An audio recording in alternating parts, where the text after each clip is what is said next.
Congo, ekolo na biso tobongisa yango.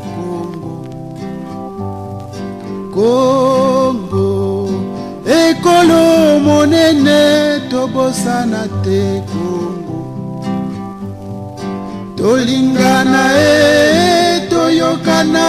Mesdames et messieurs, chers compatriotes, les réalisations auxquelles notre subconscient estime impossible à être matérialisées nécessitent une discipline de travail impossible afin de soulager notre conscience, disait Harold Egbert Nombo.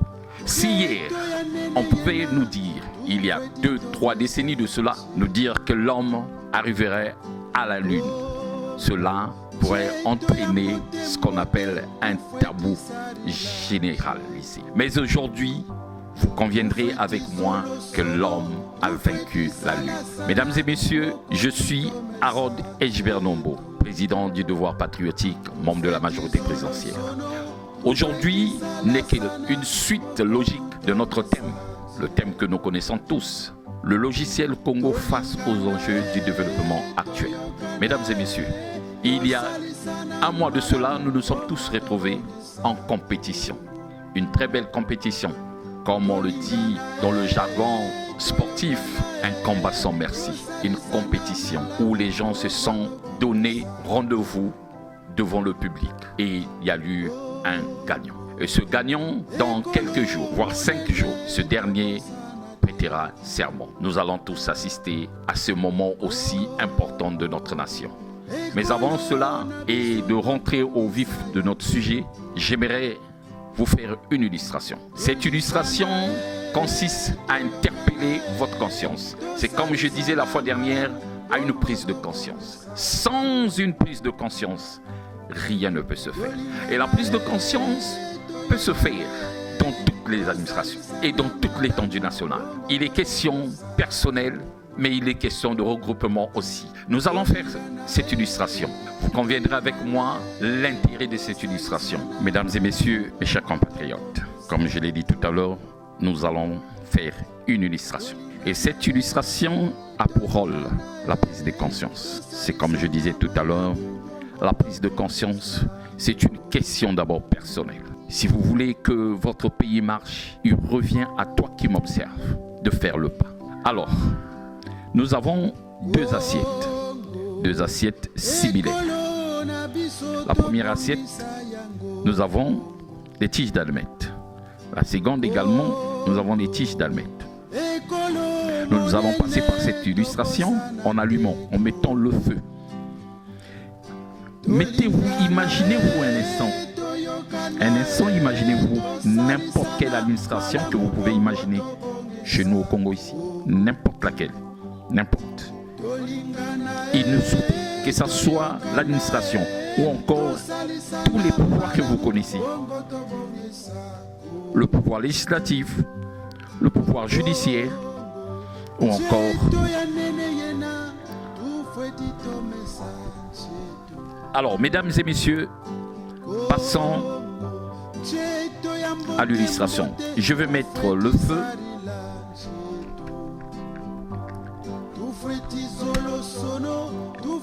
Vous allez constater ce que ça va donner.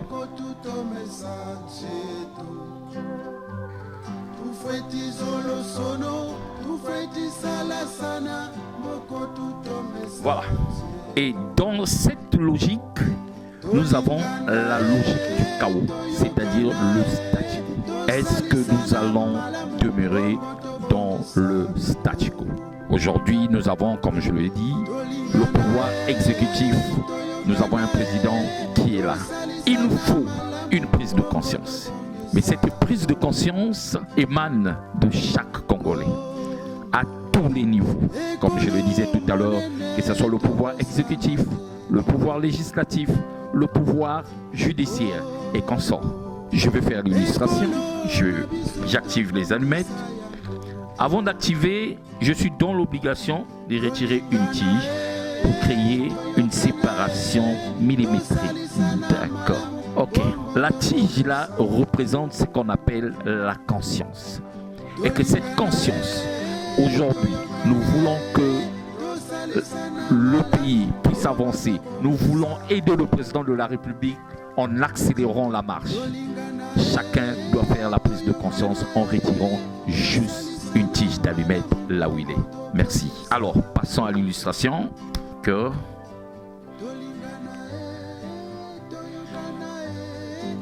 vous voyez la suite. La suite, elle est là. La suite nous démontre le fait que nous avons retiré la tige.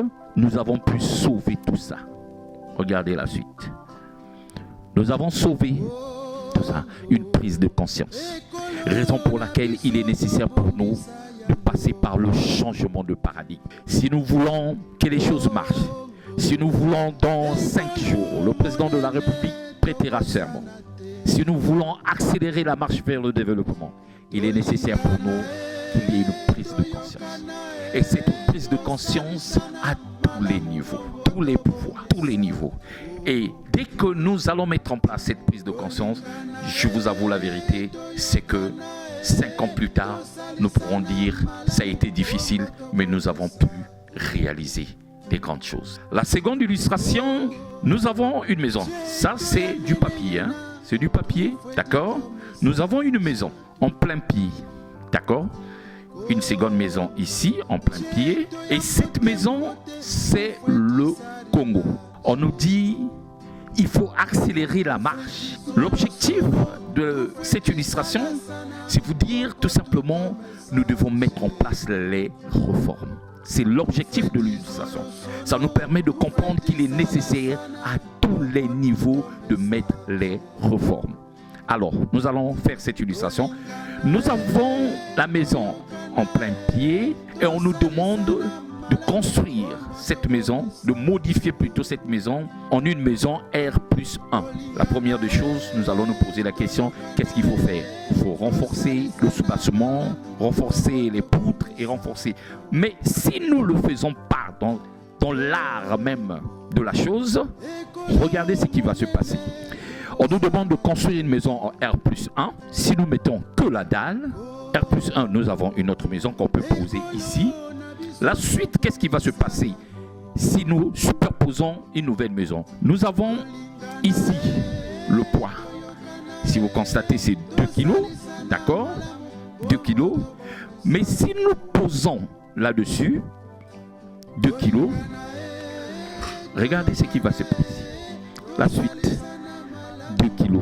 Ce qui revient à dire, pour nous, c'est de mettre en place des réformes. Nous avons la même maison, d'accord?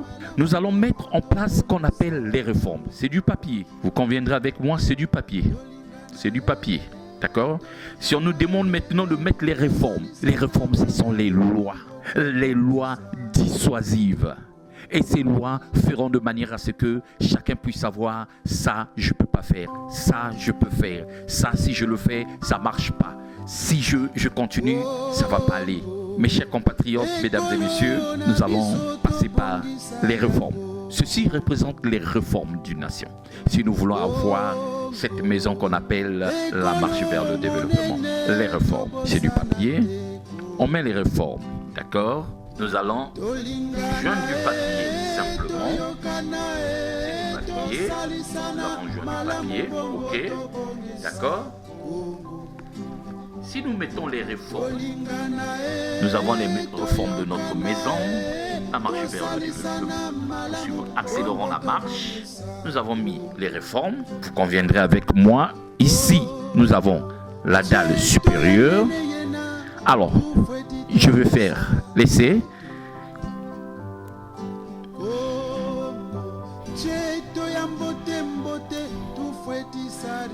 Vous voyez la suite, ce que ça donne? Là, nous avons 2 kilos. Si nous ajoutons encore 2 kilos, ça fera 4 kilos. Vous voyez ce que ça donne? Les réformes. Ces réformes nous permettent de superposer la maison d'ensemble qu'on appelle la marche vers le développement. C'est accélérons la marche ensemble. Voilà, nous venons d'accélérer la marche vers le développement. et nous pouvons enfin mettre notre toiture. Voilà, la toiture elle est là. Ça fera le bonheur de tous les Congolais. Nous avons l'accélération, la marche vers le développement, avec les réformes bien sûr. Alors mesdames et messieurs, c'est vrai que c'est difficile, mais il nous faut une prise de conscience. L'illustration que je suis en train de faire, pour certains se diront, mais à quoi il joue? Qu'est-ce qu'il fait? À quoi il joue? Pourquoi fait-il cela? Mais cette illustration nous permet d'avoir une idée vers le futur. Simone de Beauvoir disait, je cite, « Le plus grand fléau de l'humanité n'est pas l'ignorance, mais le refus de savoir. » En lingala, chez nous, dans notre terroir, on dit « Kuzanga kuyeba eza liwa yandambo », c'est-à-dire, tout simplement, le manque du savoir est une mort partielle. Pour terminer, je voudrais vous préciser une chose d'un grand homme de ce monde qui disait « La seule limite à notre épanouissement de demain sera nos doutes d'aujourd'hui. » Raison pour laquelle, mes chers amis, mes chers compatriotes, il est grand temps que chacun de nous puisse avoir une prise de conscience à tous les niveaux. Si nous voulons vivre dans cette maison en R+1, comme le président de la République l'a dit, comme il a donné lors des campagnes, eh bien, mes chers compatriotes, c'est maintenant ou jamais. Merci.